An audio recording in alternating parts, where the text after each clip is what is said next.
സർക്കാരും സമൂഹവും കവികളോടുള്ള സമീപനത്തിൽ മാറ്റം വരുത്തണമെന്ന് ബാലചന്ദ്രൻ ചുള്ളിക്കാട്. നഷ്ടപരിഹാരം നൽകി എന്നെ ഒതുക്കുകയല്ല വേണ്ടത്. സാഹിത്യ അക്കാദമി നഷ്ടപരിഹാരം വാഗ്ദാനം ചെയ്തിട്ടുണ്ട്, അത് തനിക്ക് ആവശ്യമില്ല എന്നും പണമോ സാഹിത്യ അക്കാദമിയോ സച്ചിദാനന്ദൻ മാഷോ ഒന്നുമായിരുന്നില്ല തന്റെ പ്രതിഷേധത്തിന്റെ ലക്ഷ്യമെന്നും ചുള്ളിക്കാട് പറഞ്ഞു. മിമിക്രിക്കാർക്കും പാട്ടുകാർക്കും നർത്തകർക്കും സീരിയൽ സിനിമാ താരങ്ങൾക്കുമൊക്കെ പതിനായിരങ്ങളും ലക്ഷങ്ങളുമാണ് പരിപാടികൾക്ക് പ്രതിഫലമായി സമൂഹം നൽകുന്നത്. സർക്കാരും സമൂഹവും കവികളോട് കാണിക്കുന്ന അവഗണനയും വിവേചനവും അക്കാദമി അനുഭവത്തെ മുൻനിർത്തി വെളിപ്പെടുത്തുകയായിരുന്നു ലക്ഷ്യമെന്നും ചുള്ളിക്കാട് പ്രസ്താവനയിൽ അറിയിച്ചു. ശ്രീ ബാലചന്ദ്രൻ ചുള്ളിക്കാട് തന്നെ മുക്കുപൻ ടെലിഫോൺ ലൈനിൽ ചേരുന്നു. ശ്രീ ബാലചന്ദ്രൻ ചുള്ളിക്കാട്, വളരെ വിവാദമായ വിഷയമാണ്. അങ്ങയുടെ നിലപാട് വ്യക്തമാക്കുക. അതൊരു ആ രീതിയിലുള്ള ഒരു പ്രതിഷേധം മാത്രമായിരുന്നു എന്ന് തന്നെയാണോ?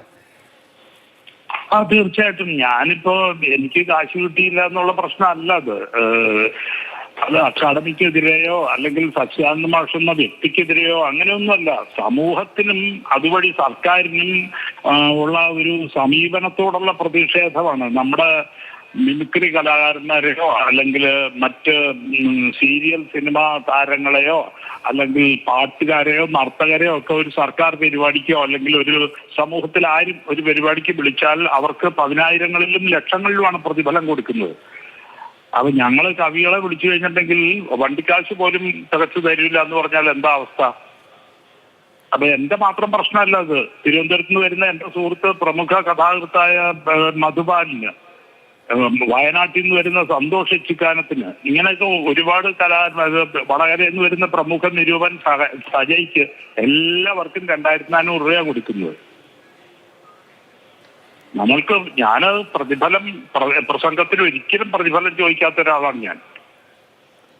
പക്ഷേ നമ്മുടെ വണ്ടിക്കാശ് പോലും കൃത്യമായിട്ട് തരില്ല എന്ന് പറഞ്ഞാൽ അത് അക്കാദമിയുടെ കുറ്റമല്ല. അക്കാദമിക്ക് അത്രേ കാശുള്ളൂ, കാരണം സർക്കാർ അത്രേ കാശ് കൊടുക്കുള്ളൂ. സർക്കാരിന് അത്രയും മതി എന്നാണ്. കാരണം എന്താ വെച്ചിട്ടുണ്ടെങ്കിൽ ഇപ്പോ ഒരു സർക്കാർ പരിപാടിക്ക് ഒരു മിമിക്രി ആർട്ടിസ്റ്റിനെ വിളിച്ചാൽ വലിയ തുക കൊടുക്കും. ഞങ്ങൾക്ക് അത്രയൊന്നും വേണ്ട. മാന്യമായ ഒരു കൺവെൻഷനുള്ള കാശെങ്കിലും തരണ്ടേ എല്ലാവർക്കും? പ്രശ്നമായിട്ട് ഞാൻ അവതരിപ്പിച്ച് എന്റെ അനുഭവത്തിൽ അവതരിപ്പിച്ചെന്നേ ഉള്ളൂ. എല്ലാ കവികളുടെയും അവസ്ഥ ഇത് തന്നെയാണ്. ശരിയാണ്. ഇപ്പൊ അങ്ങക്ക് കുറെ കാലങ്ങളായിട്ട് ഇപ്പൊ അക്കാദമിയുടെ പരിപാടികളോ അല്ലാത്ത പരിപാടികളോ ഒക്കെ വിളിച്ചാൽ കുറെ കാലങ്ങളായിട്ട് ഇങ്ങനെയുള്ള ഒരു അനുഭവങ്ങൾ ആവർത്തിക്കപ്പെടുന്നു കൂടി ചെയ്യുന്നുണ്ടോ? അതുകൊണ്ടുകൂടിയാണോ ഇങ്ങനെ ഒരു പ്രതിഷേധമായി മാറിയത്? ഒറ്റപ്പെട്ട സംഭവമല്ലല്ലോ. എന്റെ മാത്രമല്ലെന്ന് ഒരുപാട് കൂട്ടുകാരായ എഴുത്തുകാർ അവരിത് പറഞ്ഞാൽ ചിലപ്പോൾ ആരും ശ്രദ്ധിച്ചില്ല, ഞാൻ പറഞ്ഞാൽ ശ്രദ്ധിക്കുമെന്ന പ്രതീക്ഷയിൽ അവർ എന്നോട് പറയുന്നു.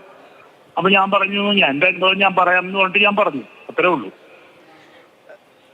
സാർ, ഇപ്പോൾ ഈ മിമിക്രി താരങ്ങളോ അല്ലെങ്കിൽ മറ്റ് കലാകാരന്മാരെയൊക്കെ വിളിക്കുമ്പോൾ ഇപ്പോൾ ജനകീയ പരിപാടികൾ അല്ലാതെ കൂടുതൽ സംഘടനകൾ നടത്തുന്ന പരിപാടികളിലൊക്കെ അങ്ങനെ സംഭവിക്കാം.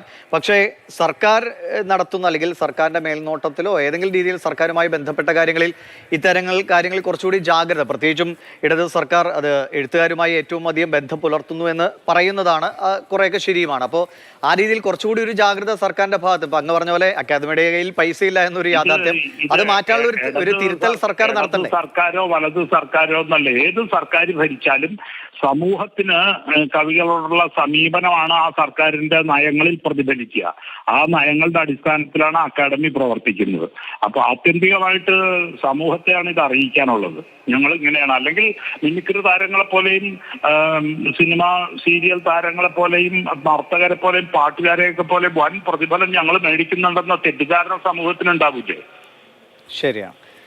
അപ്പൊ അതൊന്ന് മാറ്റുക. ഞങ്ങൾക്ക് ഇത്ര ഭിക്ഷ കിട്ടുന്നുള്ളൂ എന്നുള്ളത് സമൂഹത്തെ അറിയിക്കുക എന്നുള്ളതാണ് പ്രധാന ഉദ്ദേശം. അത്രേ ഉള്ളൂ. സാർ, ഒരു കാര്യം കൂടി, ഇപ്പൊ ഇതിനോടൊപ്പം തന്നെ ചേർത്ത് വന്ന മറ്റൊരു വിവാദമാണല്ലോ കേരള ഗാനം. അതിന്റെ എഴുത്തുമായി ബന്ധപ്പെട്ട് ശ്രീകുമാരൻ തമ്പി ഉന്നയിച്ച ഒരു ആരോപണം, ശ്രീ സച്ചിദാനന്ദൻ അല്ലെങ്കിൽ ഹരിനാരായണന്റെ പാട്ട് ഇതൊക്കെ ആയിട്ട് ചേർന്നത്, അതിനോട് അങ്ങയുടെ ഒരു പ്രതികരണം എന്താണ്? ഇത് ഇങ്ങനെ ഒരു ഒഴിവാക്കലോ അവഗണനകളോ ഒക്കെ നടക്കുന്നുണ്ടോ? അതെനിക്കറിയില്ല. ഞാൻ അക്കാദമിയുടെ ഒരു ഇൻസൈഡർ അല്ല, അതിനെക്കുറിച്ച് എനിക്കറിയില്ല. അതൊക്കെ സാങ്കേതികമായ കാര്യങ്ങളാണ് അതിന്റെ അകത്തുള്ള. അപ്പൊ തമ്പി സാറിന്റെ ഗ്രീവൻസസ് തമ്പി സാർ പറയും, എന്റെ ഗ്രീവൻസ് ഞാൻ പറഞ്ഞു. അത്രേ ഉള്ളൂ. ശരി. വളരെ നന്ദി ശ്രീ ബാലചന്ദ്രൻ ചുള്ളിക്കാട്.